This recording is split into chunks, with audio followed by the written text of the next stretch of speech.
Bonsoir, assalamualaikum sama gars yi, j'espère que yéen a ngi si jàmm man nit maa ngi si jàmm dal leen jàmm seen chaîne Like Mobile votre chaîne de technologie gars yi tey si biir vidéo bi nag day ñëw si benn fonctionnalité boo xam ne WhatsApp def na ko muy fonctionnalité seen WhatsApp lan mooy seen WhatsApp avant ñu commencer vidéo bi nag ñoo ngi leen di demande bu fekkee ne bi may première fois bi nga doog a dugg si suñu chaîne Like Mobile bul fàttee ba si bouton abonné bi daal aimé vidéo partage ko activer cloche de notification loolu dina la permettre vidéo boo xam ne dugal lañ ko yow di nga bokk si ñu koy njëkk a gis WhatsApp dafa def benn fonctionnalité bu bees si li nga xam ne moo di WhatsApp muy seen WhatsApp lan mooy seen WhatsApp mu ngi mel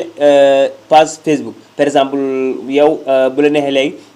comme ni nga daan créer say page Facebook di si dugal say photo say vidéo wala say texte léegi mën nga ko def si li nga xam ne moo di WhatsApp léegi mën nga dem WhatsApp nga créer fa sa benn chaîne bi yow da nga fay dugal say image wala say vidéo wala say texte léegi ñi nga xam ne yor nañ sa numéro den la mën a suivre si chaîne boobu wala bu fekkee dafa am ay information yooyu jàlle mën nga ko di jàlle si chaîne boobu pour création chaîne bi maanaam pas encore disponible dans tous les pays maanaam disponible si li nga xam ne moo di réew yëpp ñi nga xam ne disponible na seen réew ñoom ñooy man am accès pour créer chaîne si li nga xam ne moo di WhatsApp mais ñi nga xam ne disponible gu si seen réew ñoom dañeen mën a di suivre chaîne yeneen chaîne mais duñ mën a gun créer chaîne mais nag buñu demee ba war a créer chaîne rek buñ duggee automatiquement seen WhatsApp di leen gis ñu defee leen création chaîne léegi nag pour nag ngay def ba créer chaîne si WhatsApp wala nag ngay def ba am fonctionnalité boobu c'est très simple avant ngay dem sa WhatsApp léegi da ngay dem sa Play Store nga xool ba xam sa WhatsApp ma ngi à jour wala déet bu fekkee ne iPhone ngay utiliser nga dem App Store bu fekkee ne Play Store nga dem bu fekkee ne Android nga dem Play Store léegi ñu tapé WhatsApp léegi ñu xool ba xam suñu WhatsApp ma ngi à jour wala déet léegi comme que suñu WhatsApp mise à jour ba pare léegi cliquer directement ouvrir léegi bu ñu cliquer ouvrir ñu patienter léegi bu ñu cliquer ouvrir léegi ñu patienter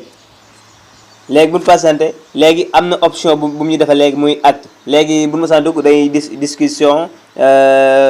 commun léegi statut ak appel léegi nag dañ sa yokk benn muy acte léegi acte bi ak WhatsApp bi moom lañ boole mu doon benn baat bi léegi naka lay def mooy dañuy cliquer acte léegi bu ñu cliquer acte léegi ñu wàcc ba si dernière option yi waaw léegi bu ñu demee ba si dernière option bi dina am fu mu ñu defal chaîne mu defal rester informé à des sujets qui vous intéressent les chaînes que vous suivez apparaîtront ici voilà léegi nag fii nii mën nga xool chaîne yi nga xam ne yow maam chaîne yooyu ñoo la gën a intéressé wala chaîne yooyu daan nga ko suivre si sa page Facebook wala Instagram léegi jërëtul ngay dem Facebook wala Instagram léegi mën nga ko am directement si li nga xam ne moo di sa WhatsApp léegi yow bu fekkee ne par exemple voilà léegi bu fekkee ne dafa am chaîne yoo xam ne da nga ko bëgg a gisoo ko léegi mën nga cliquer directement fi mu la bindal trouver des chaînes léegi boo cliquer trouver des chaînes dina leen di ñi nga xam ne créé nañ seen chaîne ñëpp si li nga xam ne moo di WhatsApp voilà léegi yow yaay xool chaîne bi nga xam ne yow daan nga ko suivre mu ëppale important léegi mën nga ko xool bi par exemple bu fekkee ne seen Barcelona bi moom nga daan suivre par exemple sa page Facebook léegi jërëtul ngay dem Facebook wala jërëtul ngay dem Instagram mën nga ko am page bi directement si li nga xam ne moo di sa WhatsApp léegi boo cliquer Barcelona léegi information yi nga xam ne moom nga daan am si maam page Barcelona bi léegi mën nga ko am directement si sa WhatsApp voilà léegi boo defee nii information yi nga xam ne daan nga ko am directement léegi mën nga ko am si li nga xam ne moo di sa WhatsApp léegi ne yow ñu waxal leen ko bu fekkee ne yow réew mi nga nekk amagoo possibilité pour créer chaîne ñu ngi lay ñaan nga passé dans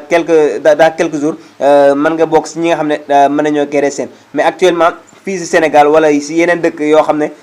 am na wala fii si Sénégal laay mën a wax sax parce que si la nekk fii si Sénégal création chaîne bi disponible gul pour ñu mën koo def mais bu demee ba disponible rek boo ñëwee dina la indil chaîne indi la trouver des chaînes indi la li nga xam ne moo di création des chaînes léegi nga laa di mën a créer sa chaîne pour bokk si li nga xam ne pour am li nga xam ne moo di chaîne WhatsApp mais nag actuellement mën nga suivre ñu waxal leen mën nga suivre chaîne yi nga xam ne daan nga ko suivre par Facebook wala Instagram léegi mën ngaa suivre chaîne yooyu si li nga xam ne moo di sa WhatsApp par exemple bu fekk na United moom nga daan suivre mën nga am directement page United si li nga xam ne moo di sa WhatsApp léegi yaay xool page bi nga xam ne ñoom créé nañ seen wala sa page yu mag yoo xam ne ñoom amoon nga seen page bi si Facebook léegi mën nga ko am ak fii li nga xam ne moo di sa WhatsApp voilà sama gars yi léegi loolu moo doonoon vidéo bi di leen joxat dig daje si beneen vidéo ak si beneen astuce ak Like Mobile jaa ngeen jëf à la prochaine